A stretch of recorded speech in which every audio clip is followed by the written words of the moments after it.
1920 film shooting location, real horror story. दोस्तों 1920 film India की सबसे ज्यादा पॉपुलर हॉरर फिल्म्स में से एक है। लेकिन क्या आपको पता है कि इसकी शूटिंग एक ऐसी जगह हुई है जिसके ऊपर खुद एक हॉरर फिल्म बन सकती है। एलर्टन कैसल। ये कैसल दुनिया की सबसे हॉन्टेड जगहों में से एक है। ये सिर्फ अपनी ब्यूटी के लिए नहीं बल्कि अपने हॉरर लेजेंड्स के लिए भी फेमस है। लेकिन इसके बावजूद इस कैसल में आज भी कई वीआईपी पार्टीज और गेट टुगेदर्स होते हैं। इसी के चलते विलियम्स फैमिली ने भी डिसाइड किया था कि वो अपनी छोटी बेटी कैरन की बर्थडे पार्टी एलर्टन कैसल में ही थ्रो करेंगे। विलियम्स फैमिली 23 सालों से लंदन में रह रही थी और उनकी छोटी बेटी कैरन 10 साल की होने वाली थी। कैरन का एक बड़ा भाई भी था जिसका नाम हैरी था। हैरी अपने घर में किसी से भी ज्यादा बात नहीं करता था। सबको लगता था कि शायद टीनेजर होने की वजह से वो शांत रहता है, मगर कैरन को हमेशा ही लगता था कि हैरी बहुत परेशान रहता है। हैरी ने अपने पेरेंट्स को एलर्टन कैसल आने से कई बार मना किया था, मगर उन्होंने उसकी बात नहीं सुनी और कैसल को 5 दिन के लिए बुक कर ली। 5वें दिन कैरन की बर्थडे पार्टी थी। विलियम्स फैमिली जैसे ही एलर्टन कैसल पहुंचे, हैरी के हाव भाव और ज्यादा बदल गए। ये बात कैरन ने नोटिस कर ली और उसने अपने भाई से पूछने की कोशिश की कि आखिर बात क्या थी, मगर वो कुछ नहीं बोला।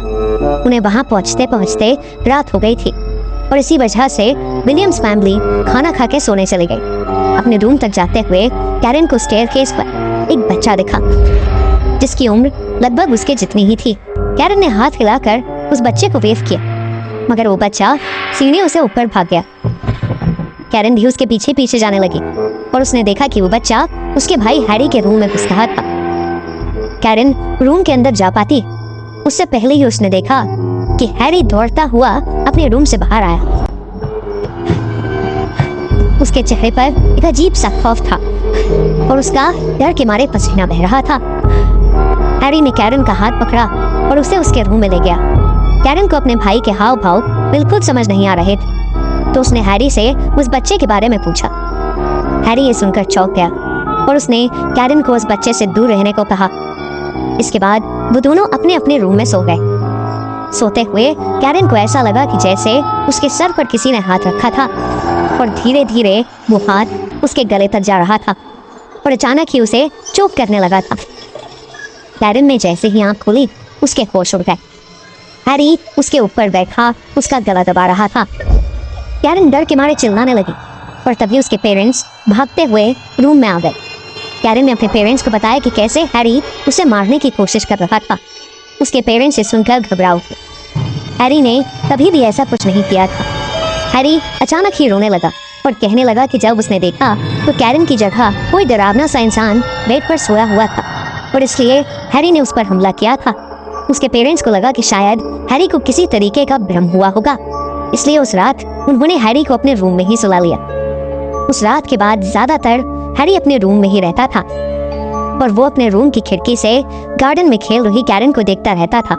कैरन की बर्थडे पार्टी से 2 दिन पहले उसके मॉम डैड एलर्टन कैसल से दूर इसी काम से गए थे। कैरन को कैसल में अक्सर वो बच्चा नजर आया करता था जिसे उसने पहले दिन देखा था।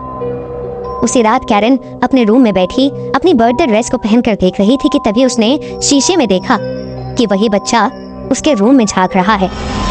कैरन जैसे ही मुड़ी तो बच्चा अब वहां नहीं था।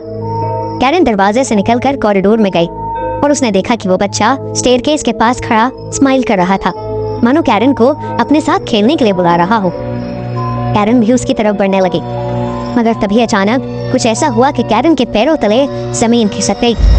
कॉरिडोर के अंधेरे से एक बहुत ही डरावना आदमी हाथ में हथौड़ा लिया आया और उसने वो हथौड़ा सीधा उस बच्चे के सर पर मार दिया।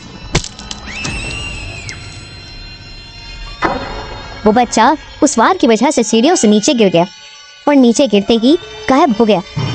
कैरन ये देखकर बहुत जोर से चिल्ला पड़ी। उस आदमी की नजर कैरन की ओर गई और वो उसकी तरफ आने लगा।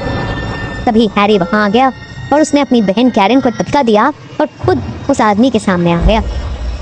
वो आदमी हैरी के आर पार हो गया और ऐसा होते ही वो आदमी भी वहां से गायब हो गया। मगर हैरी बुरी तरह कांपने लगा। उसकी आंखें सफ़ेद हो गईं और उसके मुंह से झाग निकलने लगे। हैरी वहीं नीचे गिर गया और उसकी बॉडी अकड़ने लगी।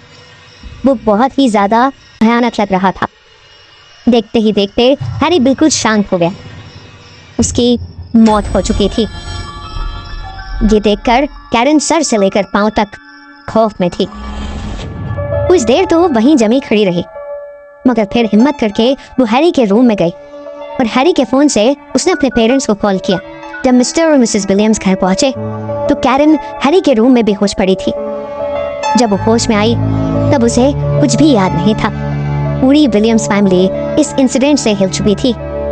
उन्होंने जब हैरी का सामान छाना तो उन्हें उसकी एक डायरी मिली जिसमें उसने लिखा था कि उसे मरे हुए लोग नजर आते थे।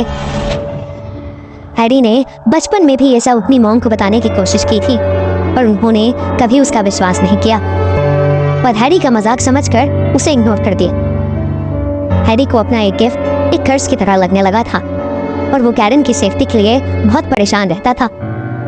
एलर्टन कैसल में आते ही हैरी को वहां रह रही आत्माएं दिखने लगी थीं और वो ये जानकर और परेशान हो गया था कि कैरन को भी उस बच्चे की आत्मा नजर आने लगी थी।